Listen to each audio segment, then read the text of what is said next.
It is said that boxing's origins began at a contest amongst countries, the Olympic Games in Greece in 688 BC.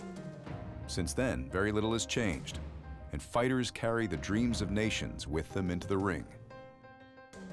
Miguel Cotto has represented Puerto Rico, an island heavily steeped in boxing tradition, with dignity for over a decade. A four-time world champion with a smothering style, he has garnered respect and admiration in the boxing world, and has a fan base that is heaviest when he fights in New York City. Miguel Cotto is just a throwback fighter. He is Roberto Duran, Julio Cesar Chavez. He has the skill sets of a real guy that's going to hunt you down, wear you to the body, stoic, workmanlike, never ducked anybody. Miguel Cotto fighting like a man possessed. His opponent, the Argentine Sergio Martinez, comes from a country with a high boxing pedigree as well. But that is where the similarities end. Sergio Martinez has a very free-flowing, almost an abrupt style that he makes up on the fly. Nothing's been given to him. Everything he's got, he's worked for him, and he's not willing to give it up in the ring, and that makes him such an intriguing fighter. That is the knockout of the year, if nothing else. A sensational, shocking, one-punch knockout. Being the middleweight champion of the world is supposed to carry a certain cachet, but a long, contentious negotiation left the champion with a bitter taste. Este combate se realiza porque yo accedí a todos los caprichos que tuvo Cotto, tales como subir primero al ring yo siendo el campeón, ser presentado primero yo siendo el campeón. I just asked for something I earned. Y las peticiones que hizo rozaban entre lo absurdo y lo ridículo. Como dije, delirios de diva, delirios de vedette, de diva, nada más.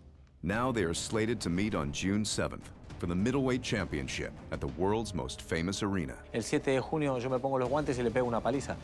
I own Madison Square Garden. That's my place. Esa noche los argentinos vamos a copar Nueva York, vamos a copar el Madison Square Garden y el cinturón mundial del peso mediano va a regresar a la Argentina. I don't think there's any doubt that what happened in Madison Square Garden on the night of June 7th could be the most electric night in all of boxing.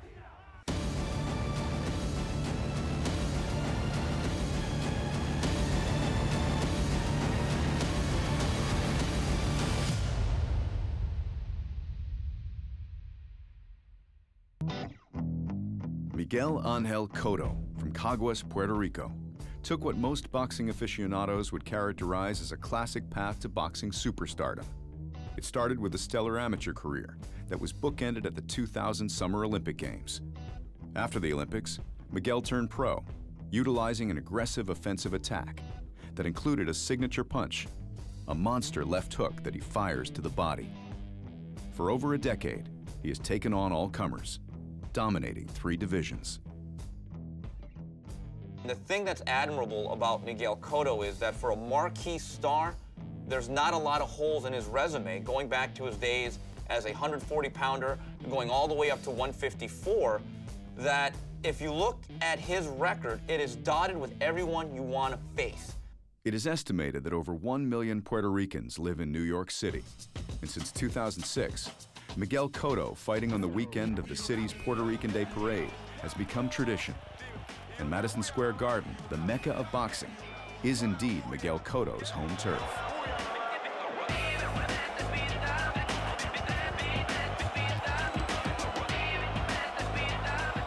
I enjoy my whole career fighting at Madison Square Garden and being there with a bunch of Puerto Ricans rooting for me. It's great. When I think of Miguel Cotto, I think Cotto 140. That's when Miguel Cotto really jumped onto the big stage. His debut on boxing's biggest stage would be a highly anticipated battle against then undefeated New Yorker, Paulie Malignaggi. Cotto is just too strong for him right now and knows that he can't be hurt. There you go, 1, 2, 3, and there's no contest.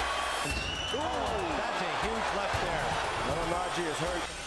After opening up a cut over Malignaggi's left eye, Cotto would use his smothering attacking style and the left hook to win a unanimous decision. He's a guy with a massive left hook. He's a guy that likes to come forward. And he likes to take a shot to give about 3 out. In June 2007, on that same Puerto Rican Day parade weekend, he would make his first welterweight title defense against Brooklyn native Zab Judah in a sold-out Madison Square Garden. I remember Miguel Cotto getting tagged and then Zab Judah doing his little dance, you know, getting hurt, and just these guys going back and forth. Another left hook by Cotto. And he continues to crash away at Judah and gets the blood to flow from Judah's right eye again. Left, left, right, left to the body. Continued assault from the Puerto Rican star.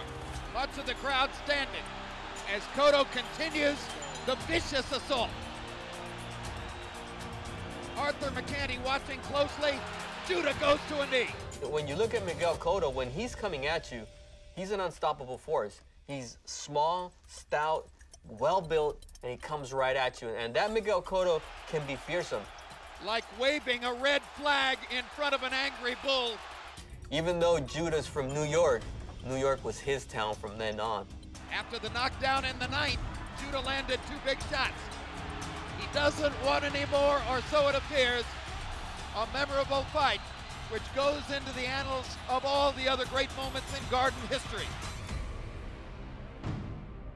6 months after the victory over Judah, Miguel would return to the Garden to defend his welterweight title against Sugar Shane Mosley in what was billed as the most highly anticipated fight of the year.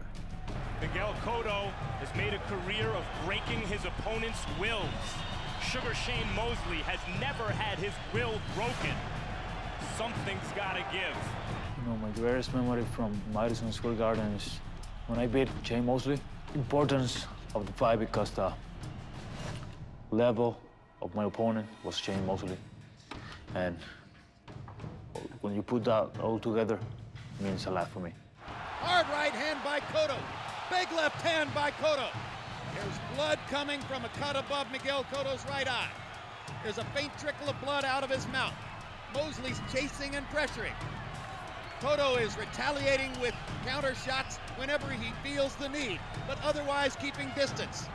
It's been a high contact battle. Considered by many to be the underdog, Cotto rose to the occasion and in a highly competitive, action-packed fight, won by unanimous decision.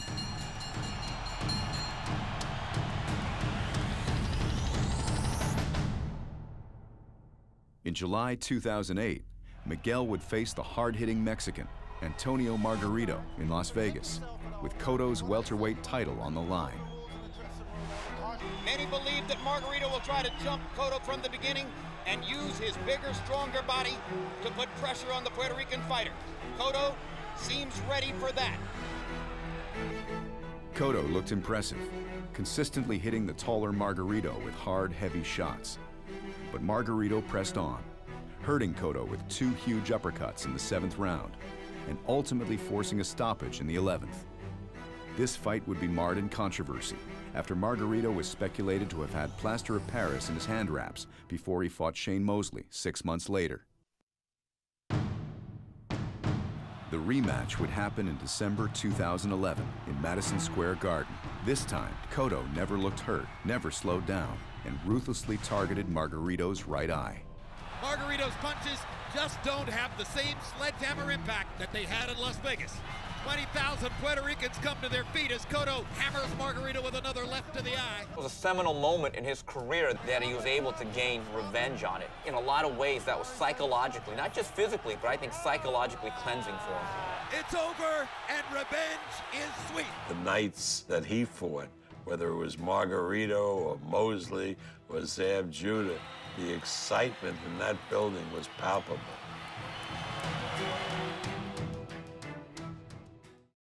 Unlike his opponent, the road Sergio Martinez took to becoming a champion was anything but ordinary. A soccer player and cyclist as a youth, Martinez took up boxing much later than most fighters. He was a superb athlete with limited fight experience, slowly climbing the professional boxing ladder. But it was a foe familiar to both fighters that changed this Argentine's path. Sergio Martinez at one point was this unknown Argentinian fighter. He had gotten beat down very early in his career by Antonio Margarito. Good straight left.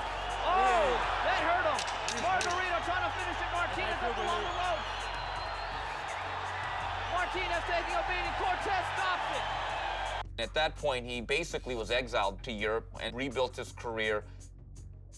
Sergio would leave Argentina and move to Spain, where he would team up with the trainer Gabriel Sarmiento and his brother Pablo, a relationship that has endured to this day.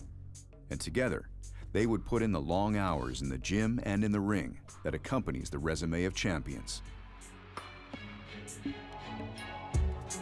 Sergio Martinez took on Paul Williams willingly on short notice when a lot of the marquee names from 47 to 60 were avoiding him. La razón era porque después de ganarle a Williams, después de pelear con él y ganarle, mi carrera iba a ascender muchísimo más.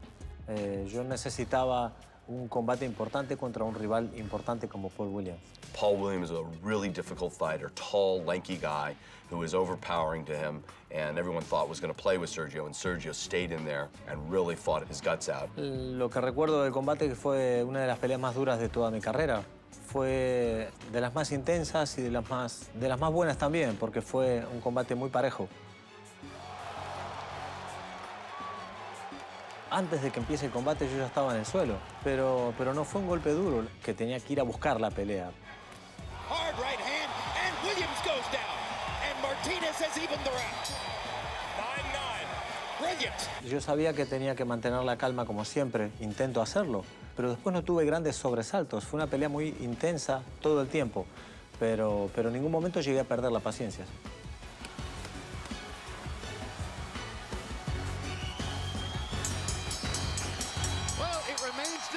Whether Sergio Martinez gets this decision, but he certainly got respect. And whatever the decision here, Jim, the question as to who, Paul Williams or Sergio Martinez, should fight next?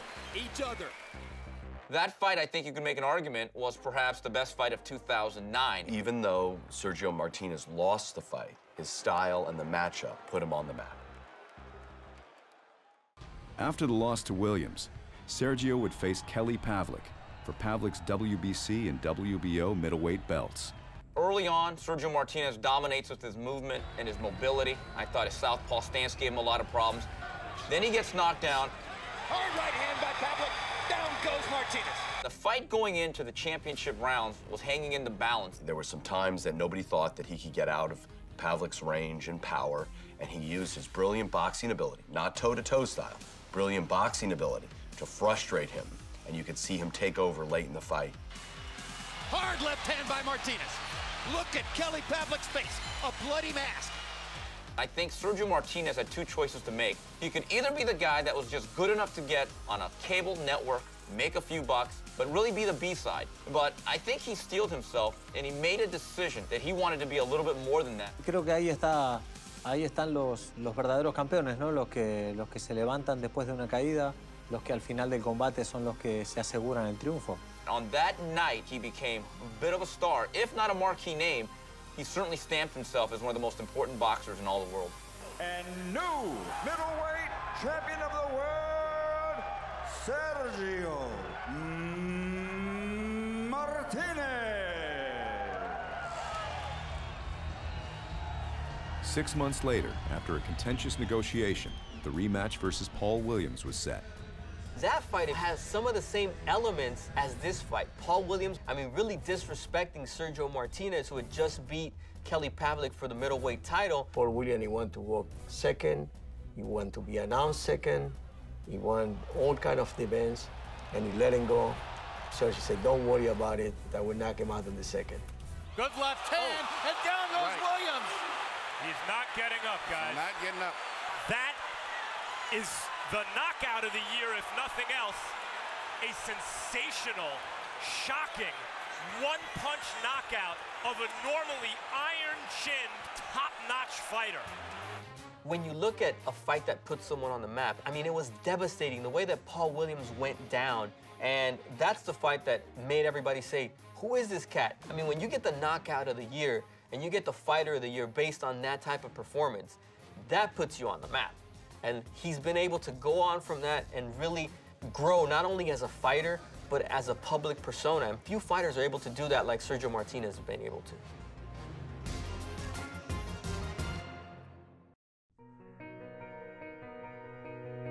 The boxing ring is sometimes referred to as the loneliest place in the world, a place where no one can help you, Once the fight begins, the trainer is a fighter's closest ally and serves not only as coach, but as chief motivator, advisor, and friend.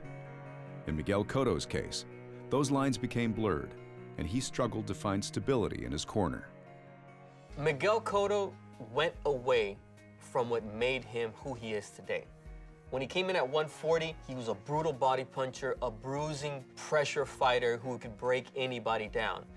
That was under Evangelista Cotto. Moving up to 147, he was under the great Emmanuel Stewart, who tried to refine some of Cotto's skills. And then he went to Cuban Pedro Diaz, who really changed his style and turned him into something he is not. He tried to get him to avoid punches and try to move around the ring and change everything that was his essence. Miguel lacked leadership in the corner for probably the last 5 years of his career. His uncle brought him up. There was some family problems. He ping-ponged around with different trainers, but he was always the trainer. Miguel was the fighter, but he trained himself. Following 2 consecutive losses, the Cotto camp made the call to 3-time Trainer of the Year, Freddie Roach. He's my type of guy. He's a tough guy. He's a fighter. I mean, he's not a and I like fighters who fight. When I got Miguel, I asked him, like, you know, what happened his last couple of fights. He just wasn't himself. He didn't throw the left hook to the body, his bread and butter. He just was kind of going through the motions. I don't think him and his trainer at that time were on the same page. We brought back a lot of what Miguel used to do. Having Freddie for the first time last camp was amazing, you know. Freddie is a professional the whole way. He made me work hard. He made me be the Miguel Cotto from the beginning. You know, sometimes when you get older, people think you have to do more, but it's actually, you might want to do a little bit less, but maybe in a more practical way. When I got him in the gym, he's like one of the most disciplined people I've ever trained. His work ethic was great. After a successful training camp, their first fight together would be against a much taller fighter, a man considered extremely durable, Delvin Rodriguez.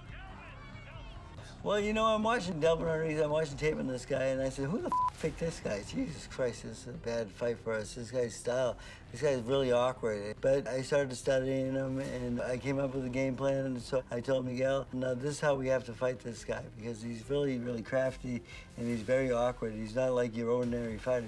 He has a height advantage, but when he fights a shorter guy, he crouches down to the other guy's height and gives away his height advantage. Great left hook to the body by Cotto, and another one for good measure. Uppercuts land for Cotto, 2 of them, left hook upstairs. Delvin Rodriguez has landed some nice shots in this round.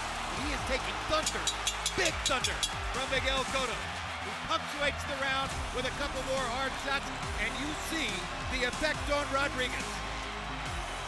Miguel made that fight look easy. I mean, he just was overwhelming that fight. He fought the game plan exactly like we had planned, and everything worked perfectly in that fight. And down he goes, and Frank Santoro is stopping the fight. He's stopping the fight in the 3rd round. He's absolutely right to stop that fight. Rodriguez had no chance in there tonight. He's a different fighter now. You can see those skill sets and the training being applied just in the Rodriguez fight that showed that Miguel Cotto is a special fighter. One thing that Roach has brought him is understanding his identity and what he is. And what we saw in the Delvin Rodriguez fight was not a new Miguel Cotto. It was actually an old Miguel Cotto.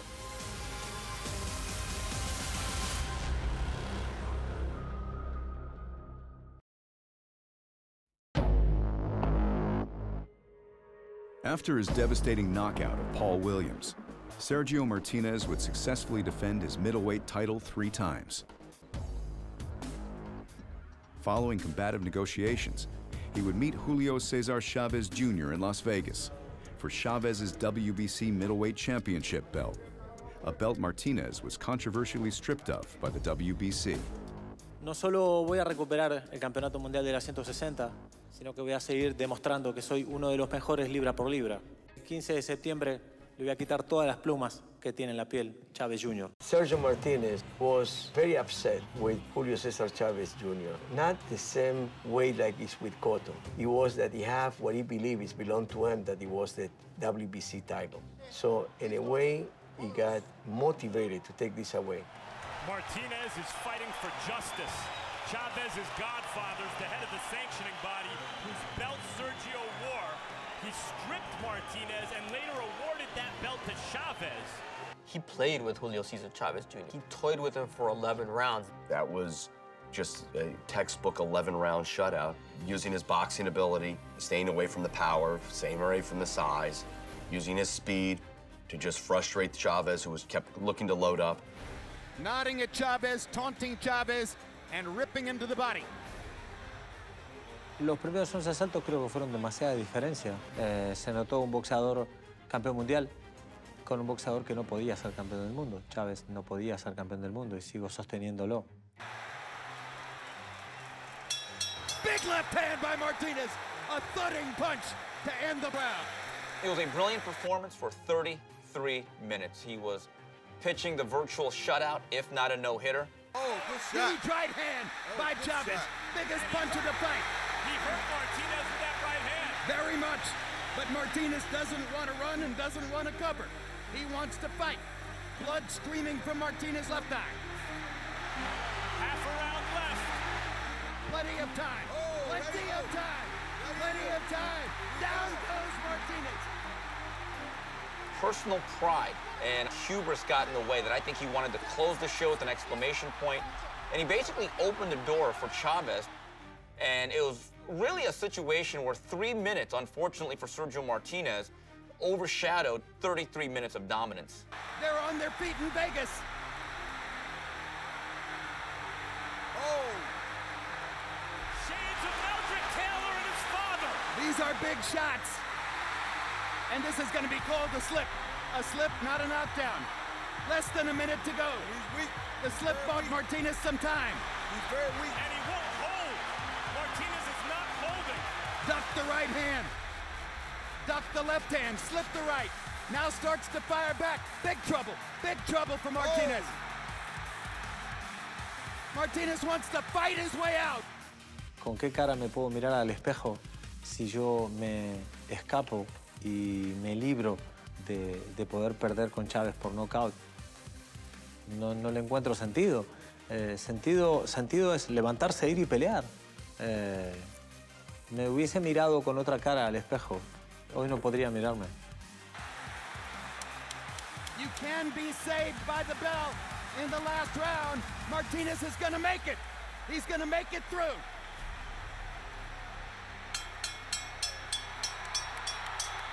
What was shown in the last 90 seconds when he was in trouble was his professionalism, his work ethic, and his conditioning allowed him to get through those very rough moments. And it was telling. While Cesar Chavez had the advantage, he simply did not have the physical wherewithal to really finish off what he started in the 12th.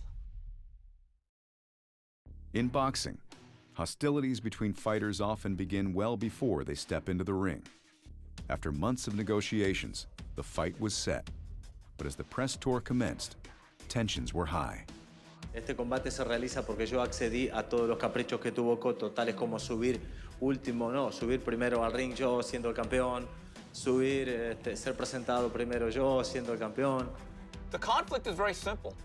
Miguel Cotto, in the eyes of Sergio Martinez, took away a lot of his pride by basically letting him know, I'm the star of the show, I'm going to dictate the terms, and I'm going to be the guy that controls the negotiations. I just asked for something I earned. It's not any kind of things that what I wanted to do. I just want it because I earned it. El problema de Cotto es que hace gala de una soberbia y una prepotencia que molesta. A mí por lo menos me molesta. Yo como colega de él, tenemos el mismo trabajo. No hay diferencia entre Cotto y yo. Es más, vamos a pelear y le pego una paliza, porque lo voy a hacer.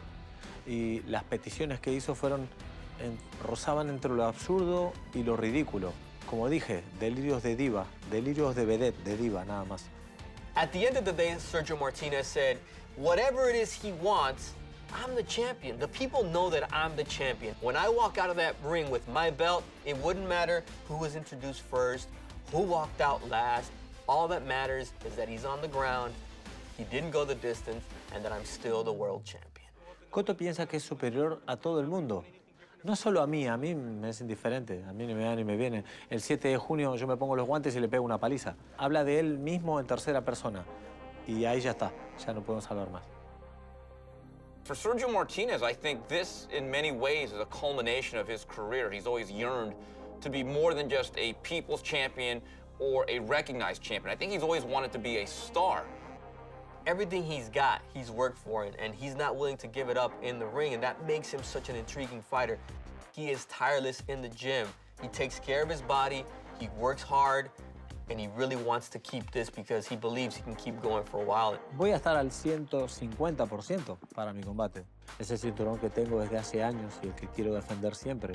Para mí es lo más importante de mi carrera. Sergio Martinez thinks in his own mind, I'm picking on a smaller guy that's moving up in weight, while Cotto is saying to himself, I am fighting a middleweight that is very vulnerable and physically fading. It's new for me, going to middleweight, but I'm going to put my best effort to be on Chavez. I've studied Martinez before, so I know how to beat this guy, I feel, and I get the right guy to do it. The last few fights for both of these fighters have had everything. You've got Cotto, who can pressure, who can make Floyd Mayweather work his way to a victory. I think that's what we're going to see. That's the version of Miguel Cotto I expect to see against Sergio Martinez.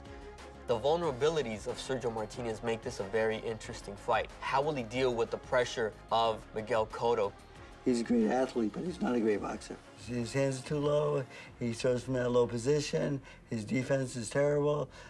Chavez proved that in the last round, almost knocked him out. Freddie Roach dijo que yo era buen ciclista y después le di una clase de boxeo a Chavez Jr. Lo que Freddie Roach pueda decir ahora no deja de ser más que buenos chistes. No le tengo miedo a nadie, y menos a Cotto, porque yo soy más inteligente que él, yo tengo más hambre de gloria que él, y simplemente porque soy mejor que él. Por eso le voy a ganar.